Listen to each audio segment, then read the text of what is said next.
পুলিশের হাতে গ্রেপ্তার বিখ্যাত ইউটিউবার দীপঙ্কর বেথুয়ারিতে শনিবার 1টা নাগাদ তাকে আদালতে পাঠানো হলো। সকলেরই জানা, বেশ কিছুদিন আগে এক অ্যাডভোকেট সঙ্গীতা দাস জানা ইউটিউবে আপত্তিকর ভিডিও প্রকাশ করার জন্য কয়েকজন ইউটিউবারের নামে কমপ্লেন করেছিলেন। তাদের মধ্যে অন্যতম একজন দীপঙ্কর বিশ্বাস, নাকাশিপাড়া বেথুয়ারির বাসিন্দা। তার বিরুদ্ধে অভিযোগ করেন তার নতুন স্ত্রীর স্বামী। তিনি বিবাহিত হওয়া সত্ত্বেও একজন গৃহবধূর সঙ্গে অবৈধ সম্পর্ক স্থাপন করেন ও তার নামে নাকাশিপাড়া থানায় লিখিত অভিযোগ করেন ওই নতুন গৃহবধূর স্বামী। সেই লিখিত অভিযোগের ভিত্তিতে নাকাশিপাড়া থানার পুলিশ আজ শনিবার তাকে গ্রেপ্তার করে নিয়ে আসে। তাকে আদালতে পাঠানো হয়। থানায় উপস্থিত ছিলেন দীপঙ্করের নিজের স্ত্রী এবং তার নতুন স্ত্রী। তারা দুজনেই জানান একে অপরের সঙ্গে থাকতে রাজি। আদালতে যাবার সময় কি বললেন দীপঙ্কর, তার নিজের মুখে শুনুন।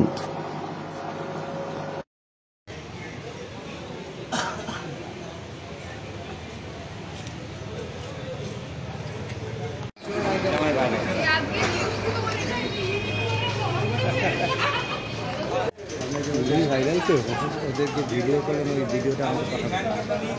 নিউজ ছাড়া পাবো না কিন্তু।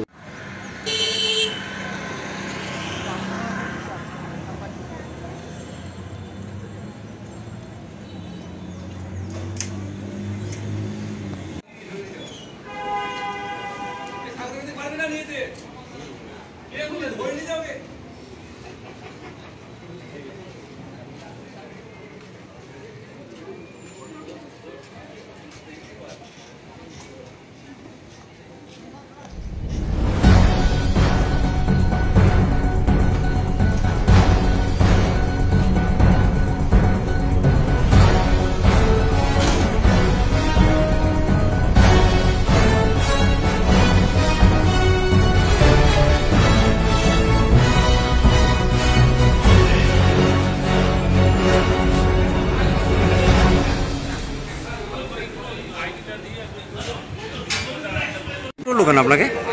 আমি দুটো বিয়ে করেছি। হ্যাঁ, তাই আমার নতুন বউয়ের আগের বর সে কমপ্লেন করেছে যে সে ডিভোর্স চায়, ডিভোর্স না দিয়ে কেন করলাম, এখন সেই জন্য অ্যারেস্ট করেছে। এখন সেটা করা হলো। কোথা থেকে করলো? হ্যাঁ, কোথা থেকে অ্যারেস্ট করেছে আপনাকে? আমার বাড়ি থেকে। কোথায় বাড়ি? আমার বাড়ি বেথুয়ারি নদীয়া। কি নাম আপনার? আমার নাম দীপঙ্কর বিশ্বাস।